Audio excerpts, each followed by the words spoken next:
الحمد لله وكفى وسلام على عباده الذين اصطفى أما بعد فأعوذ بالله من الشيطان الرجيم بسم الله الرحمن الرحيم قل إن كنتم تحبون الله فاتبعوني يحببكم الله ويغفر لكم ذنوبكم والله غفور رحيم صدق الله مولانا العظيم۔ اللہ تبارک تعالیٰ کا یہ دستور ہے، اللہ تبارک تعالیٰ نے ہماری ہدایت کے لیے شروع سے لے کر اب تک حضرات انبیاء علیہ السلام کا سلسلہ چلتا رہا۔ اب آج انبیاء علیہ السلام کا سلسلہ اگرچہ ختم ہو گیا، لیکن ان کی نیابت اور جو انبیاء کا کام تھا وہ کام علماء حضرات کر رہے ہیں۔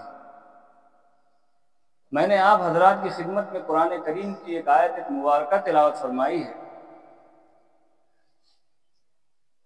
قرآن اور حدیث کے مطالعہ سے یہ پتہ چلتا ہے کہ آپ صلی اللہ علیہ وسلم سے بڑھ کر ہمارے لیے کوئی خیر خواہ آیا نہیں۔ نہ آج تک روئے زمین نے اتنا بڑا محسن کوئی دیکھا،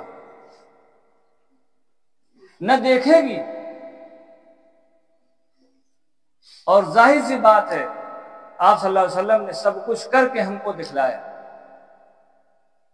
اب حق تو یہ تھا کہ آپ صلی اللہ علیہ وسلم کی پوری اتباع کی جاتی، مقتدا کے پیچھے پیچھے چلتے۔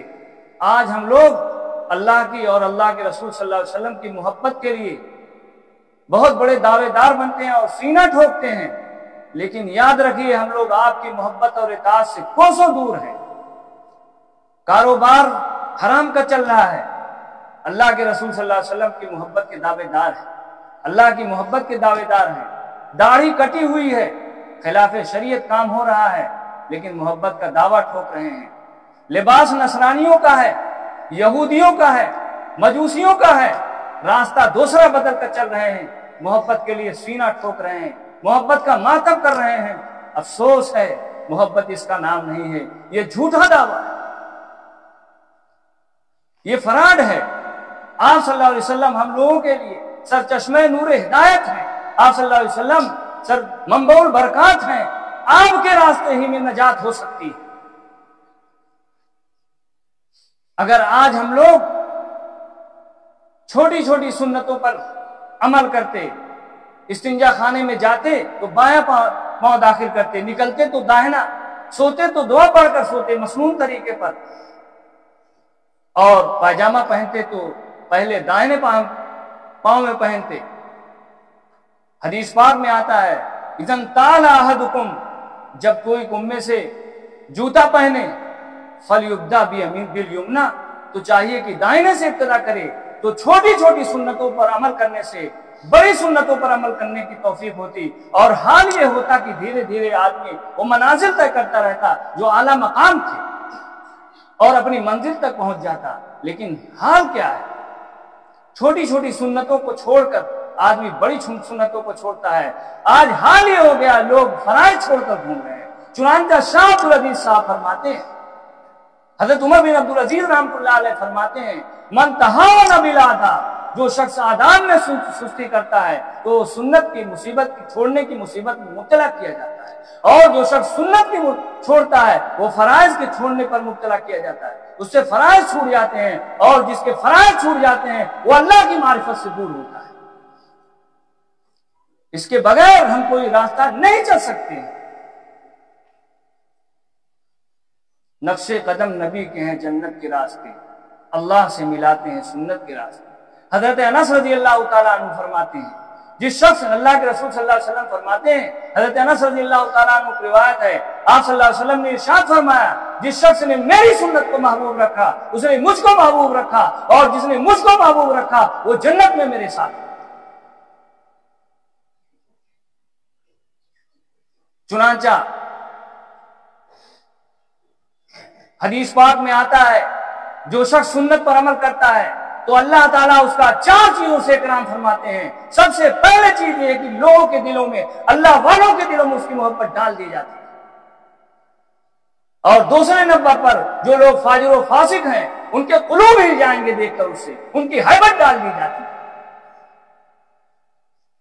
اور تیسری چیز، اس کی رزق میں برکت اٹھا لی جاتی ہے، اس کے رزق میں برکت کر دی جاتی ہے، وہ ہائے ہائے نہیں کرتا۔ آج دیکھ رہے ہیں آپ رزق کے لیے کیسے ہائے ہائے ہو رہا ہے۔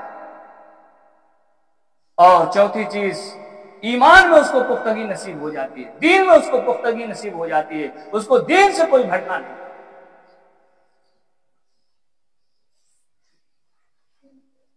حضرت عمر رضی اللہ تعالیٰ عنہ دربار رسالت میں حاضر ہوتے ہیں اور آپ صلی اللہ علیہ وسلم سے ارشاد فرماتے ہیں کہ اللہ کے رسول، یہود ہمارے سامنے حدیثیں پڑھتے ہیں اور وہ حدیثیں ہمیں اچھی طرح معلوم ہوتی ہیں، اگر آپ اجازت دیں تو ان حدیثوں کو ہم لوگ لکھ لیا کریں۔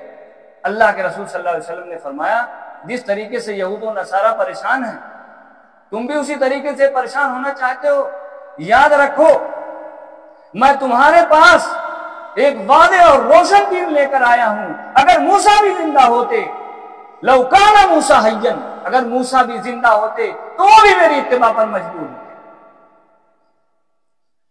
اس دین کی قیامت تک گارنٹی ہے۔ آپ صلی اللہ علیہ وسلم نے فرمایا کہ میری امت جنت میں جائے گی مگر جس شخص نے سرکشی کی، نافرمانی کی۔ صحابہ نے پوچھا اللہ کے رسول، جس شخص نے، کون ایسا شخص ہے جو نافرمانی اور سرکشی؟ اللہ کے رسول صلی اللہ علیہ وسلم نے فرمایا، جس شخص نے میری اتباع کیا وہ جنت میں جائے گا، اور جس شخص نے میری اتباع نہیں کیا اس نے میری نافرمانی کی اور اس نے سرکشی کی۔ اب آپ بتائیے، اپنے اوپر ایک نظر ڈال کر حضرت عمر رضی اللہ تعالیٰ عنہ جس وقت مدینہ المنورہ سے مکہ المکرمہ کا سفر فرماتے تو راستے میں درخت پڑتا تھا، وہاں رک کر اس درخت کے نیچے تھوڑی دیر ٹھہرتے اور یہ فرماتے کہ اللہ کے رسول صلی اللہ علیہ وسلم، میرے حبیب صلی اللہ علیہ وسلم یہاں ٹھہرے تھے۔ اب آپ اپنے اوپر ذرا اوپر سے نیچے تک سروے کر لیں تو بتائیں کہ آپ کا عمل رسول اللہ صلی اللہ علیہ وسلم کے عمل کے مطابق ہے کہ نہیں، آپ کا ظاہر و باطن آپ کے مطابق ہے کہ نہیں۔ اس لیے حدیث پاک میں آتا ہے، من تشبہ بقوم فہو منہم، جو جس قوم کی مشابہت اختیار کرے گا اس کا حشر اسی کے ساتھ۔ جبکہ اللہ کے رسول صلی اللہ علیہ وسلم، حضرت انس رضی اللہ تعالیٰ عنہ کی روایت ہے، ارشاد فرماتے ہیں کہ میں دنیا سے جا رہا ہوں لیکن تمہارے درمیان دو چیزوں پر چھوڑ کر جا رہا ہوں، ترکت فیکم امرین، دو چیزیں تمہارے درمیان میں چھوڑ کر جا رہا ہوں، کتاب اللہ و سنت رسول اللہ، کتاب اللہ و سنت رسول صلی اللہ علیہ وسلم کو چھوڑ کر اللہ کے رسول ہمارے درمیان۔ آپ کو پتہ ہی نہیں ہے سنت کس کو کہتے ہیں؟ سنت وہی ہے جس کو اللہ کے رسول صلی اللہ علیہ وسلم نے اور آپ کے خلفائے راشدین مہدیین نے اور آپ کے اصحاب نے کیا ہو اور اس کی تاکید بھی کی ہو۔ اگر تاکید نہ کی ہو تو اس سنت پر عمل نہ کرنا مکروہ تنزیہ ہے، اور اگر تاکید کیا ہے اور سنت موقدہ ہے تو اس کو چھوڑنا مکروہ تحریمی ہے۔ اور ایک سنت تو جو واجب کے مقابل میں،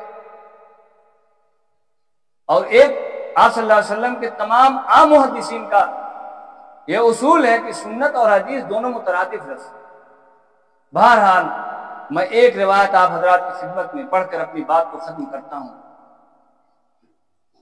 اللہ کے رسول صلی اللہ علیہ وسلم نے، حضرت عباد بن ساریہ کی روایت ہے، صلی بنا رسول اللہ صلی اللہ علیہ وسلم ذات یوم، ایک دن اللہ کے رسول صلی اللہ علیہ وسلم نے ہمیں نماز پڑھائی، ثم اقبل علینا بوجہہ، پھر آپ نے اپنا چہرہ ہماری طرف، فوازنا موعظۃ بلیغۃ، آپ نے ہم کو ایک نصیحت فرمائی، بہترین نصیحت فرمائی، ذرفت منہ العیون، آنکھیں بہنے لگی۔ کیسی نصیحت رہی ہوگی آقا صلی اللہ علیہ وسلم؟ ووجلت منہ القلوب، ہمارے دل تھرانے لگے۔ فقال رجل یا رسول اللہ کأن ھذہ موعظۃ مودع، ایک آدمی نے کہا اللہ کے رسول یہ تو کوئی رخصت کرنے والے نہیں۔ فاوصنا یا رسول اللہ، آپ ہم کو وصیت کیجیے اللہ کے رسول۔ تو اللہ کے رسول صلی اللہ علیہ وسلم نے جو پہلی وصیت فرمائی، اوصیکم بتقوی اللہ والسمع والطاعۃ وان کان عبدا حبشیا، آگے جو میں کہنا چاہتا ہوں اللہ کے رسول نے فرمایا وعلیکم بسنتی وسنت الخلفاء الراشدین المہدیین، تم لوگ میرے طریقے کو اور میرے خلفائے راشدین مہدیین کے طریقے کو پکڑے رہنا، تمسکوا بہا، اس کو پکڑے رہنا مضبوطی سے، وعضوا علیہا بالنواجذ، اور اس کو دانتوں سے ڈاڑھوں سے پکڑے رہنا، وإیاکم محدثات الامور، اور اپنے آپ کو دین میں نئی نئی باتوں کے پیدا کرنے سے بچانا، فإن كل محدثۃ بدعہ، اس لیے کہ ہر نئی بات بدعت ہے اور ہر بدعت گناہ ہے، وکل بدعۃ ضلالہ، یاد رکھیے جو آدمی شریعت سنت کے مقابلے میں اگر بدعت کو ایجاد کرتا ہے تو سنت کی برکت قیامت تک اٹھا لی ہے، بغیر آپ صلی اللہ علیہ وسلم کے طریقے کے راہ نجات نہیں ہو سکتی ہے، آپ ہی کے طریقے میں راہ نجات ہے۔ اس لیے ہم کو اور آپ کو چاہیے کہ اپنے قول کو، اپنے عمل کو، اپنی نیت کو اخلاص کے ساتھ جوڑیں۔ یاد رکھیے قول بلا عمل کے کوئی اعتبار نہیں، اور عمل کا بغیر اخلاص کے کوئی اعتبار نہیں، بغیر نیت کے کوئی اعتبار نہیں ہے۔ اگر سب کچھ ٹھیک ہو لیکن خلاف سنت ہو وہ بھی مطلب۔ تو اس لیے آپ صلی اللہ علیہ وسلم کی ہر ادا، ہر حرکات و سکنات، آپ کا ہر قول فعل، ہم کو اس کی پوری پوری اتباع کرنی چاہیے۔ اللہ تعالی ہم لوگوں کو کہنے سننے سے زیادہ عمل کرنے کی توفیق عطا فرمائے۔ آمین، وآخر دعوانا الحمدللہ رب العالمین۔